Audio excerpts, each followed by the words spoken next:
Hello friends and students, my name is Ritesh Rai from Rai classes. आज की video lecture में मैं डिस्कस करने जा रहा हूँ इलेक्ट्रिकल साइंस का जो यूनिट 1 है या इलेक्ट्रिकल इंजीनियरिंग, जो एकेटीयू में इलेक्ट्रिकल इंजीनियरिंग के नाम से चलता है सब्जेक्ट, और आईपी यूनिवर्सिटी में इलेक्ट्रिकल साइंस के नाम से, पहले ये इलेक्ट्रिकल टेक्नोलॉजी के नाम से था। ओके, तो एक बच्चों की बहुत ज़्यादा डिमांड थी कि sir nodal and loop analysis का थोड़ा सा प्रॉब्लम आ रही है, तो एक वीडियो आप इस पर डालिए। तो आज मैं डिस्कस करने जा रहा हूँ nodal and loop analysis. Okay, पहले तो आपको क्लियर होना चाहिए कि नोड और लूप क्या होता है। फर्स्ट ऑफ ऑल, नोड एक चीज होती है जंक्शन। ओके, तो जहां पे नोड हम उसको वहां बोलते हैं वेयर टू और मोर देन टू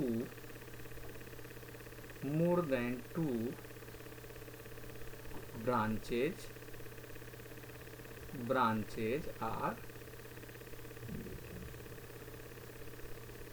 ओके। और जंक्शन किसको बोलेंगे? Junction where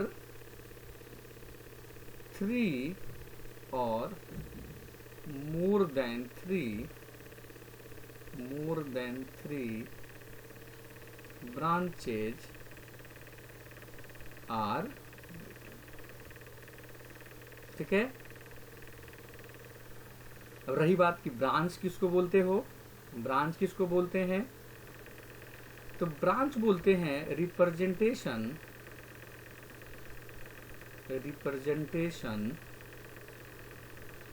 of any electrical element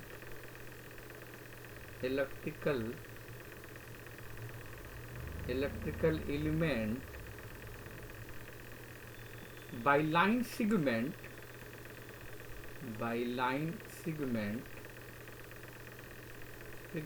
is known as branch, okay. जैसे मान लो कि वोल्टेज सोर्स है ना, वोल्टेज सोर्स है, तो हम उसको कैसे डिनोट करते हैं? एक बड़ा एरो हो जाता है और ये छोटा एरो हो गया, तो इसको बोलते हैं ब्रांच। सिमिलरली मान लो करंट सोर्स है,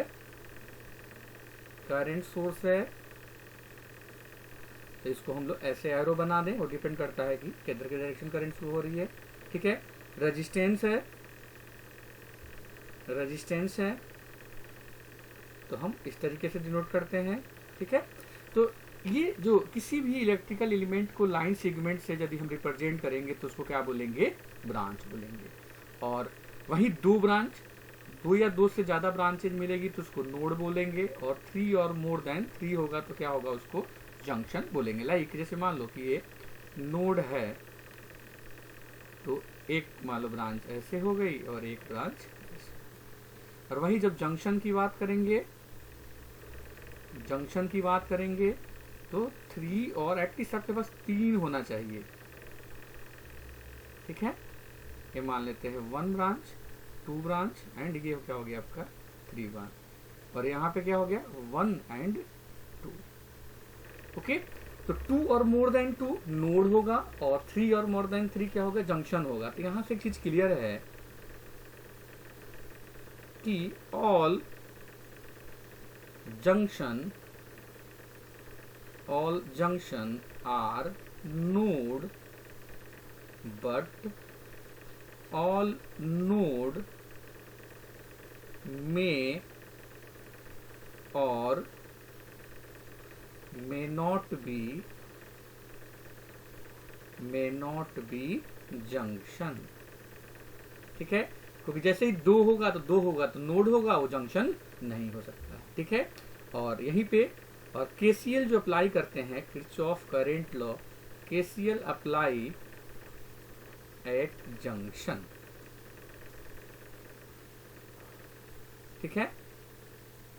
KCL apply eight junction, KCL for Kirchhoff current law.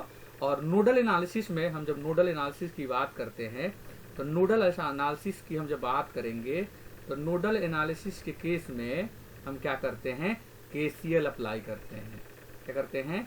Apply KCL। अभी डीप में डिस्कस करेंगे। अप्लाई KCL कहाँ पे? Eight junction. ओके, अब आते हैं लूप और मेस, क्योंकि ये चीजें हमें पता होना चाहिए। तो जब भी मेस की बात करेंगे तो it is a smallest close connection in which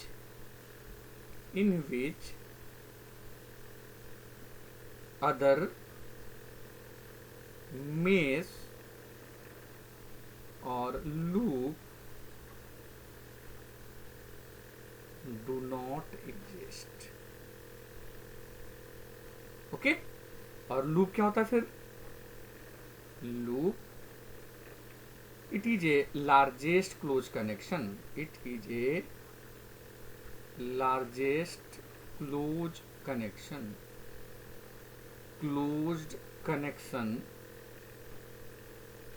in which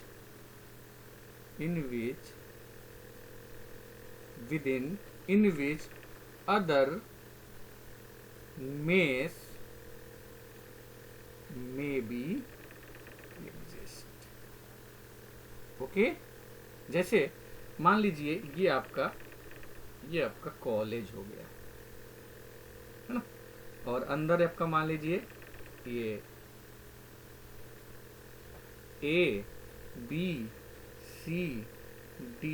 ये आपका कॉलेज हो गया।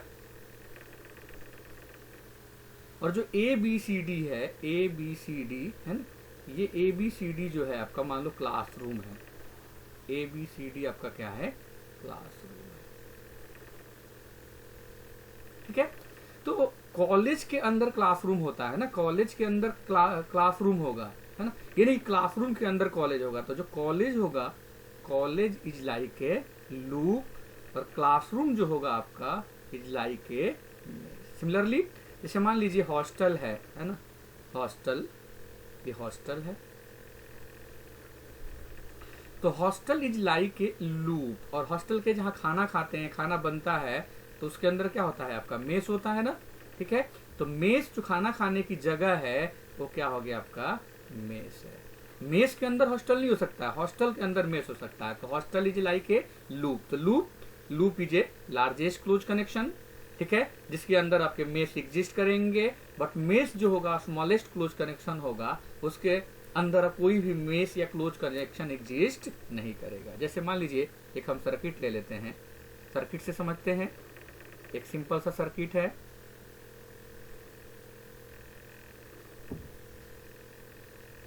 यहाँ पे भी रेजिस्टेंस लगा देते हैं, एक बैटरी यहाँ लगा देते हैं। ये V1 मान लेते हैं, ये R1 है, ये R2 ले लेते हैं, ये R3, और ये हो गया V2।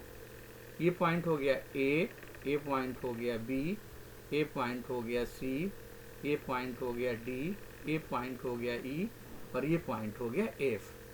तो जो मेस होगा, मेस क्या होगा? स्मॉलेस्ट क्लोज कनेक्शन, है ना। एक तो ये हो जाएगा, और दूसरा क्या हो जाएगा? एक ये हो जाएगा। इट मीन्स मेस की बात करेंगे तो मेस आर क्या क्या हो जाएगा? A B E F A and, और क्या हो दूसरा? B C D E, जहां से चलेंगे वहां खत्म होगा, तभी तो क्लोज कनेक्शन होगा। और जो लूप की बात करेंगे तो loop is largest close connection कौन सा है आपका? A B C D E F A। Similarly node की बात करते हैं तो नोड कौन हो जाएगा? नोड, दो या दो से ज्यादा, तो A भी नोड होगा। नोड तो A B C D E and F, है ना। लेकिन वही मैं जंक्शन की बात करूं, मैं जंक्शन की, तो जंक्शन क्या होगा आपका? जैसे मान लीजिए यहाँ पे जैसे नोड है, तो ये ब्रांचेज यहाँ पे भी कुछ कनेक्शन हम कर सकते हैं ना। जंक्शन 3 और मोर देन, तो क्या हो गया आपका? B और आपका क्या हो गया? E, है ना। जहां भी 2 या 2 से ज्यादा होगी वो नोड होगा, जहां 3 और मोर देन 3 होगा तो क्या हो जाएगा, जंक्शन होगा। अब आते हैं जो हमारा टॉपिक है, मेन टॉपिक है, आते हैं nodal analysis. Nodal analysis, nodal analysis, ठीक है। तो हमें हमारा ऑब्जेक्टिव होता है कि वोल्टेज और करंट फाइंड करना। With the help of nodal analysis mainly हम लोग वोल्टेज फाइंड करते हैं, है ना। यदि वोल्टेज फाइंड होगा, रेजिस्टेंस पता हो, तो I equal to V by R से हम लोग करंट भी क्या कर लेंगे, फाइंड आउट कर लेंगे, ठीक है।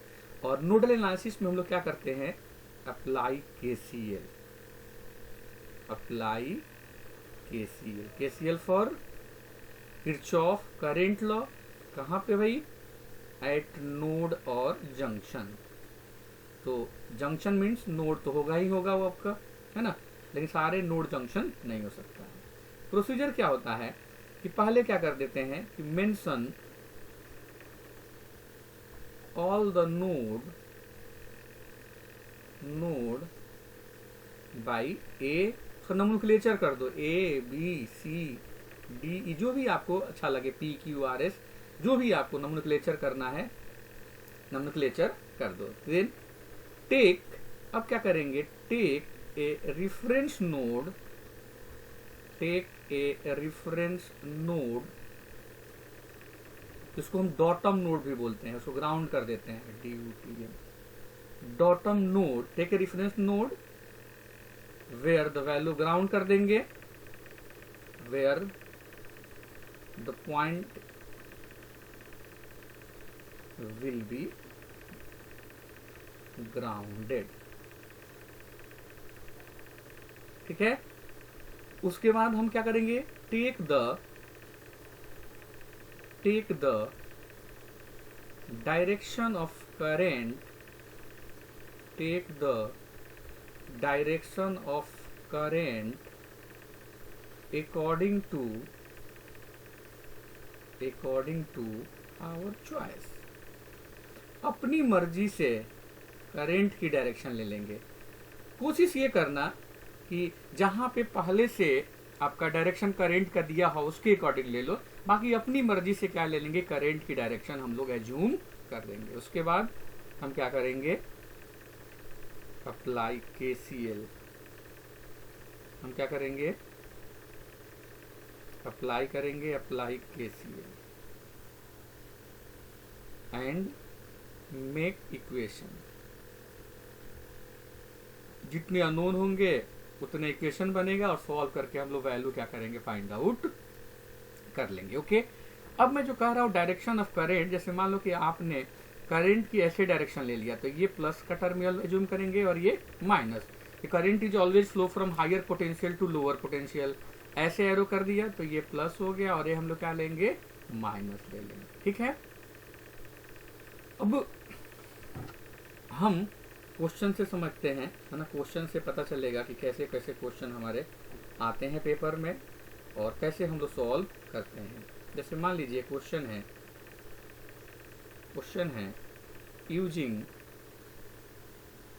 Nodal analysis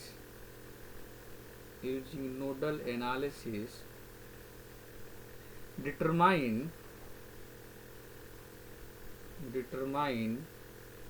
current across all the resistance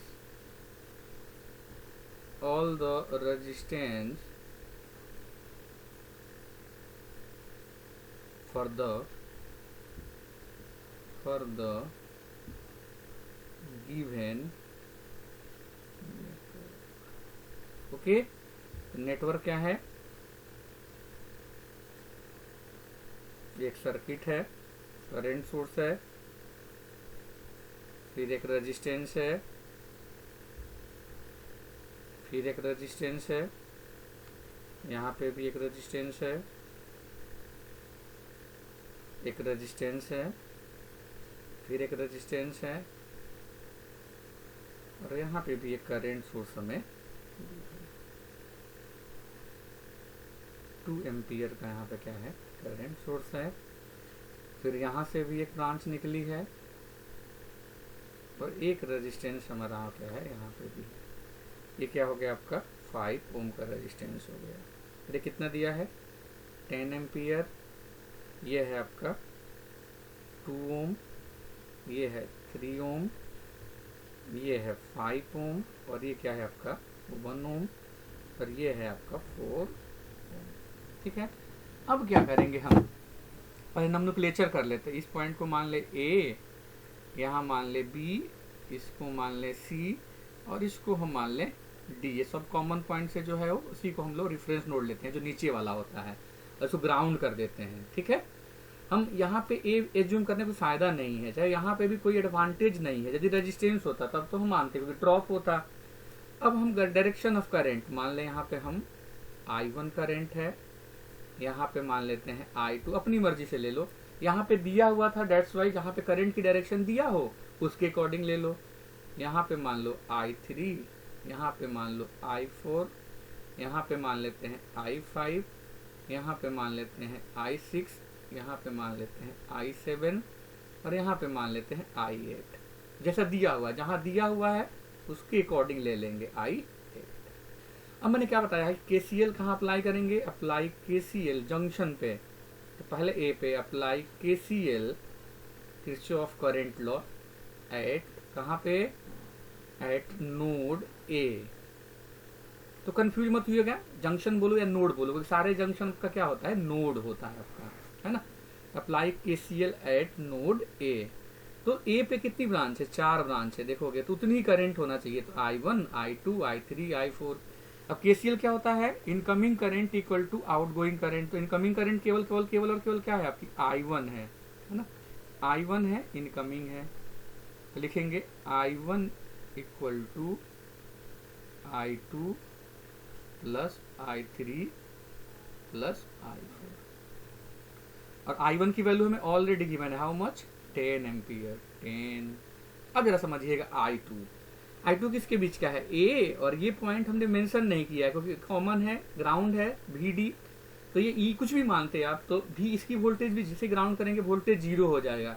ये हो जाएगा VA, ये भी जो भी वोल्टेज होगा यहाँ पे तो VA माइनस 0 होगा। तो ये लिख सकते हैं I2 can be written as VA by plus I3 इसके बीच का है A और B। और मैंने बताया कि ऐसे डायरेक्शन लिया है तो ये पॉजिटिव होगा और ये negative.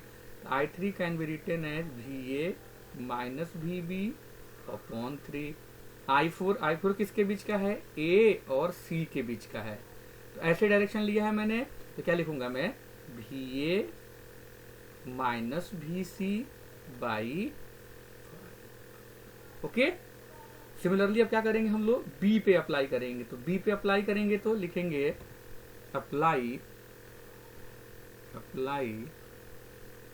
KCL eight node B। तो B पे देखो कौन कौन सी करंट है, B पे आपकी I3 इनकमिंग है और I5 और I6 क्या है आपका, आउटगोइंग है। तो I3 can be written as I5 plus I6। और अभी हमने I3 की वैल्यू फाइंड किया, फिर फाइंड कर लेते हैं I3 किसके बीच का है, A और B। तो क्या लिखेंगे, VA minus VB, VA minus VB upon 3।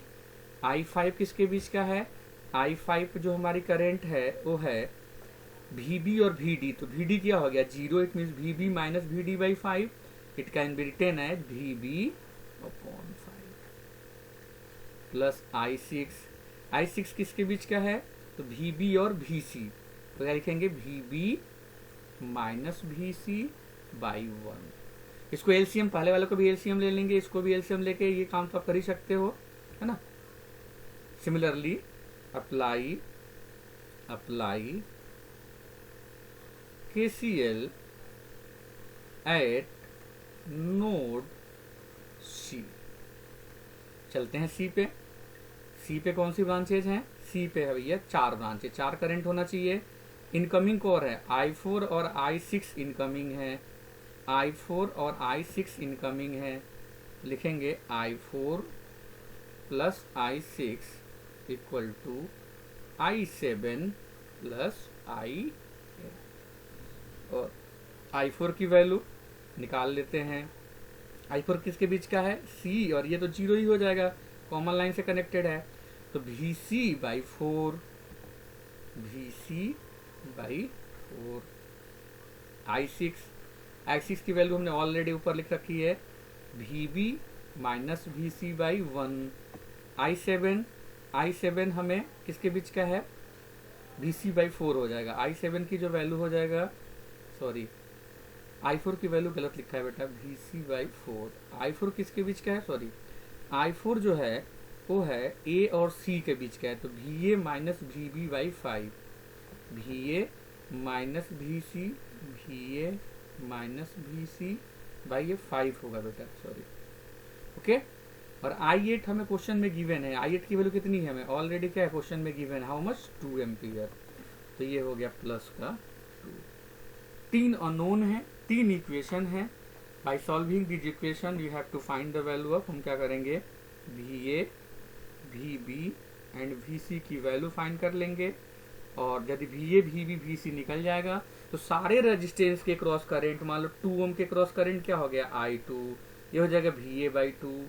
3 ओम के क्रॉस क्या हो गया, VA माइनस VB/3।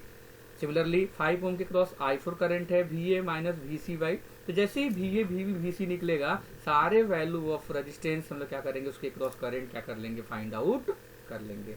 3 अननोन है, एक किसी एक की वैल्यू दूसरे में पुट कर दो, फिर सब्स्टिट्यूशन या एलिमिनेशन मेथड लगा करके हम VA और VB, VC की वैल्यू, और कैलकुलेटर से हम डायरेक्ट क्या, कैलकुलेटर से भी हम लोग डायरेक्ट वैल्यू फाइंड आउट कर लेते हैं। ओके, अब आते हैं हम लूप एनालिसिस में, है ना, ये बहुत ही इंपॉर्टेंट टॉपिक है, लूप एनालिसिस, या उसको बोलते हैं लूप करंट मेथड। इसमें आपको प्रॉब्लम हो रही है, लूप करंट मेथड। पहला तो ध्यान दो कि लूप एनालिसिस में पहले KVL अप्लाई करते हैं, अप्लाई KVL, ये याद होना चाहिए, apply KVL for Kirchhoff voltage. कहाँ पे अप्लाई KVL, एट कहाँ, मेश और ओके। अब 2 मेथड होते हैं, एक होता है ब्रांच करंट मेथड, या दूसरा होता है आपका loop current method KVL apply करने का। तो जैसे एक मैं सर्किट लेता हूँ, यहाँ से लूप एनालिसिस समझना है। जैसे मान लीजिए R1 है, ये R2 हो गया, एक रेजिस्टेंस यहाँ ले लेते हैं, एक रेजिस्टेंस यहाँ ले लेते हैं, एक रेजिस्टेंस, एक बैटरी ले लें, यहाँ भी एक रेजिस्टेंस ले लें, ये मान लें हम V1 है, ये R1 है, R2 है, R3 है, R4 है, R5 है, ये V2 है, ये R6 है, और ये मान लेता हूं मैं V3 है। तो लूप एनालिसिस बहुत ही, कभी भी KVL या मेश आए तो हमेशा लूप वाला कॉन्सेप्ट अप्लाई करो। पहला करो काम कि नंबर ऑफ मेश एज्यूम कर लो, तो कितना हो गया, 1, 2 एंड 3। सबके क्रॉस जितने नंबर ऑफ मेश है करेंट एज्यूम कर लो, ये मान लो I1, I2, और डायरेक्शन क्लॉकवाइज ले लो अपनी मर्जी से, I3। हमें बैटरी से कोई मतलब नहीं है कि प्लस टर्मिनल है माइनस टर्मिनल है, अपनी मर्जी से नंबर ऑफ मेश एज्यूम करो, और सारे नंबर ऑफ मेश में उतने ही करंट एज्यूम कर लेंगे, ठीक है। उसके बाद हम करेंगे क्या, जैसे पहला लिखेंगे अप्लाई KVL इन मेश 1, पहले वाले में KVL अप्लाई करेंगे। तो एजम्पशन फॉर KVL मैंने लिखवा रखा है, थोड़ा सा यहां भी डिस्कस कर दे रहा हूं। एजम्पशन फॉर KVL, मैं एजम्पशन लेके चलूंगा। पहला, always apply in clockwise direction, always apply in clockwise direction, okay. ये जंक्शन है, फास्ट एंड हार्ड रूल नहीं है, आप एंटी क्लॉकवाइज अप्लाई कर सकते हो।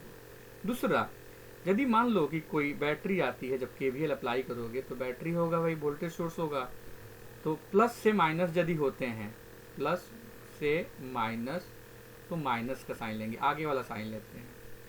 और यदि माइनस से प्लस हो, मतलब माइनस से प्लस की तरफ चले, तो हम प्लस का साइन लेंगे बैटरी में। जहाँ रेजिस्टेंस है, ये ध्यान रखने वाली बात है, वहाँ पे वोल्टेज ड्रॉप होगा V R. V R equal to क्या होता है, आई इंटू आर। तो उस केस में केवीएल और करंट की डायरेक्शन चेक करेंगे, दोनों सेम डायरेक्शन में होगा। केवीएल को तो मैंने फिक्स ही कर दिया क्लॉकवाइज, और करंट भी क्लॉकवाइज होगा, तो माइनस का साइन लेंगे। कौन साइन लेंगे, माइनस। और यदि हमारा एंटी क्लॉकवाइज हो जाएगा, आई का करंट, आई हमारा एंटी क्लॉकवाइज होगा, मतलब अपोजिट डायरेक्शन में होगा, अपोजिट डायरेक्शन में होगा, तो हम कौन सा साइन लेंगे, प्लस का साइन लेंगे। ओके, अब मेष 1 में चलते हैं हम लोग। मेष 1 से हम स्टार्ट करते हैं। मान लो V1 से मैं स्टार्ट करूं, तो माइनस से प्लस, कौन सा साइन लेंगे, प्लस का साइन मैं लिखवा रखा हूं। केवीएल अप्लाई करना V1। अब मैं जैसे ही R1 पे पहुंचा, तो इसमें ड्रॉप होगा करंट क्लॉकवाइज, और हम तो केवीएल क्लॉकवाइज अप्लाई करते हैं, सेम डायरेक्शन, माइनस का sign, minus I1 into R1। Similarly अब जो R2 ब्रांच है, कॉमन है बोथ मेष 1 एंड मेष 2। इस केस में जिसकी इक्वेशन लिखते हैं वो दूसरे को क्या करती है, डोमिनेट करती है। तो यहाँ पे R2 पे जो करंट होगी क्या हो जाएगी, I1 माइनस I2, और I1 का डायरेक्शन लेंगे, तो I1 क्या है, क्लॉकवाइज, ये हो जाएगा आपका minus I1 minus I2 into R2 equal to 0। Similarly apply KVL in mesh 2। दूसरे वाले मेष में करते हैं, कहीं से भी स्टार्ट कर सकते हो, कोई इशू नहीं। हम R3 से स्टार्ट कर दें। करंट सिंगल ब्रांच है, तो I2 करंट होगी, डायरेक्शन क्या है, क्लॉकवाइज, दैट्स वाई माइनस का साइन, I2 इंटू कौन सा रेजिस्टेंस है, R3। अब देखिए R4 जो है कॉमन है, इसमें करंट क्या हो जाएगी, I2 माइनस I3, जिसकी इक्वेशन लिखेंगे तो ये क्या हो जाएगा, माइनस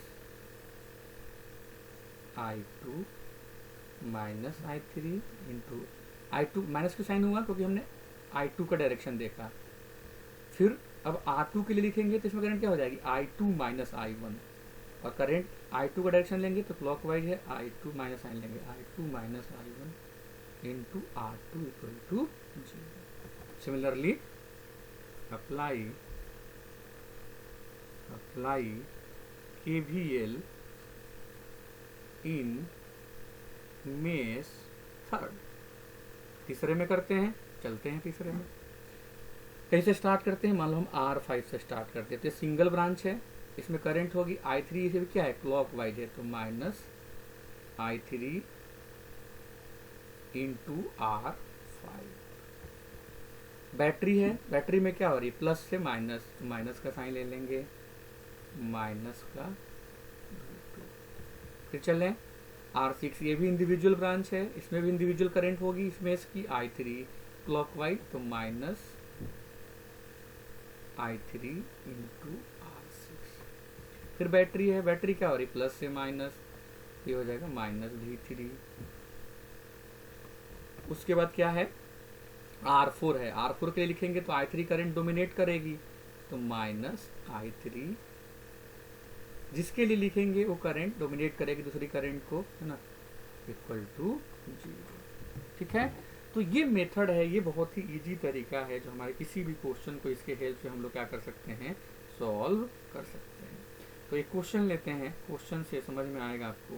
क्वेश्चन है हमारा, using loop current method, loop analysis भी बोलते हैं, loop current method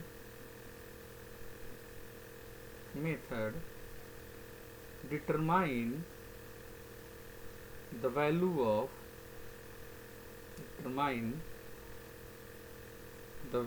of current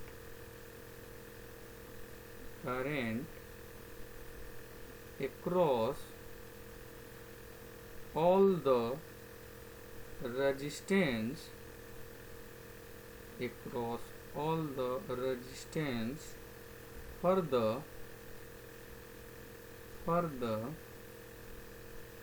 given network, for the given network. Okay, network क्या है देखते हैं। एक 10 वोल्ट की यहाँ पे बैटरी है, फिर एक रेजिस्टेंस है, फिर एक रेजिस्टेंस है, फिर एक 6 वोल्ट की बैटरी है, फिर यहाँ 5 ओम का रेजिस्टेंस है, एक बैटरी है 8 वोल्ट की, फिर एक रेजिस्टेंस है, 18 वोल्ट की बैटरी है, सॉरी यहाँ एक 4 ओम का रेजिस्टेंस भी है, 9 ओम का रेजिस्टेंस है, और यहाँ क्या है 12 ओम का रेजिस्टेंस है, 12 ओम, 12 वोल्ट, 9 ओम, 10 ओम, 18 वोल्ट, 8 वोल्ट, 5 ओम, 4 ओम, 2 ओम, और ये क्या है 10 वोल्ट, और ये रेजिस्टेंस है 4 ओम का रेजिस्टेंस। चलिए लूप करंट मेथड या लूप एनालिसिस मतलब KVL मैंने क्या बताया, मेश एज कर लीजिए, number of mesh 1, mesh 2 and mesh 3। Okay, current assume कर लीजिए क्लॉकवाइज I1, इसमें मान लेते हैं I2, इसमें मान लेते हैं I3। पहले वाले मेश में KVL अप्लाई करते हैं, अप्लाई KVL इन मेश 1। कहीं से भी शुरू करते हैं, क्लॉकवाइज अप्लाई करते हैं, माइनस से प्लस, प्लस का साइन 10, 2 ओम सिंगल ब्रांच है तो करंट I1 होगी 2I1, 4 कॉमन है, करंट क्या हो जाएगी I1 माइनस I2, और I1 का डायरेक्शन क्लॉकवाइज है तो माइनस के sign I1 minus I2 into 4, plus से माइनस हो रहे हैं। ये बैटरी की वैल्यू कितनी है, यहाँ की एक बैटरी यहाँ भी है, तो इस बैटरी की वैल्यू अभी देखते हैं हम लोग, इस बैटरी की वैल्यू है 6 वोल्ट, तो प्लस से माइनस हो रहा है तो क्या हो जाएगा माइनस का 6 इक्वल टू 0। एक इक्वेशन ये बन जाएगा। फिर अब दूसरे वाले में अप्लाई करेंगे, अप्लाई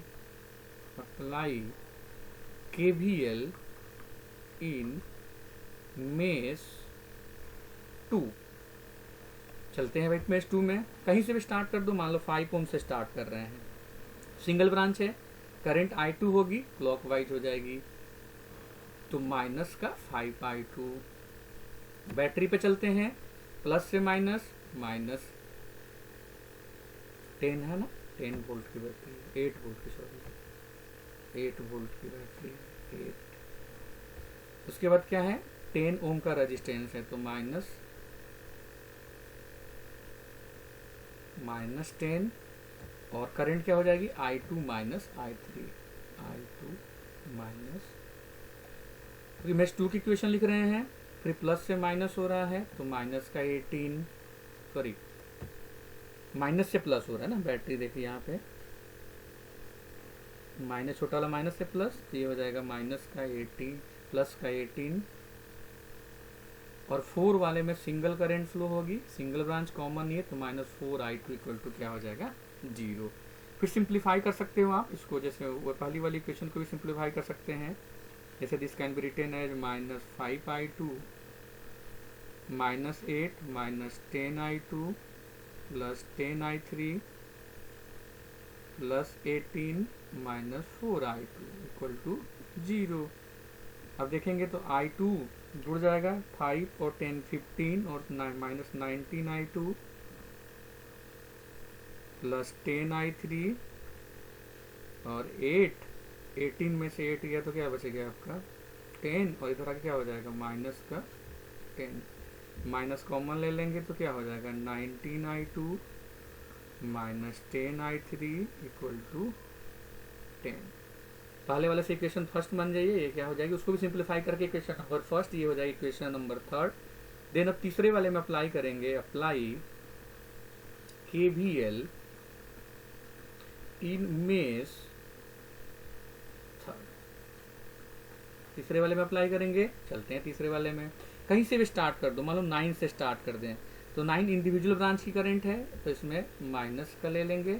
I3 को भी माइनस के लेंगे, क्लॉक वाइज है, प्लस से माइनस बैटरी हो रही है तो माइनस का क्या हो जाएगा 12 हो जाएगा।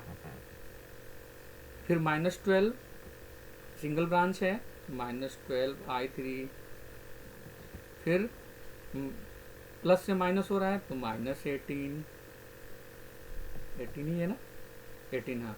फिर 10 तो क्या 10 के क्रॉस -10 इंटू I3 तीसरे में इसके लिए ले रहे हैं तो I3 minus I2 equal to 0।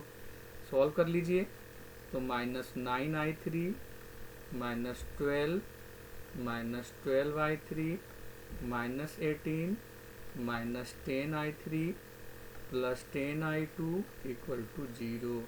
I2 को एक साथ कर दीजिए, I3 एक साथ, क्या है 10 I2 है, 10 I2 और I3 कितना हो गया 12 9 21 -13 1 I3 और 18 12 30 18 9 12 30 तो ये हो जाएगा प्लस का 30। ठीक है, इक्वेशन नंबर 3। पहले वाले को सिंप्लीफाई करके 3 अननोन है I1 I2 I3, 3 इक्वेशन है। बाई एलिमिनेशन सब्स्टिट्यूशन मेथड या कैलकुलेटर से डायरेक्ट हम लोग वैल्यू क्या कर सकते हैं, फाइंड आउट कर सकते हैं।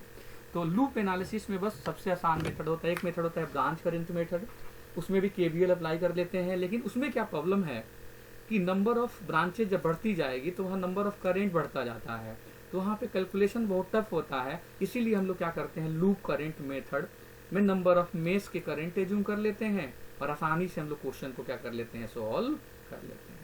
तो जब भी आपको KVL और मेश एनालिसिस लूप एनालिसिस है तो इस क्वेश्चन को आप KVL से सॉल्व करेंगे। Okay, thank you very much. मेरे चैनल को लाइक एंड सब्सक्राइब करिए कि जो भी है प्रॉपर आपको वीडियो प्रॉपर देख सके। ओके।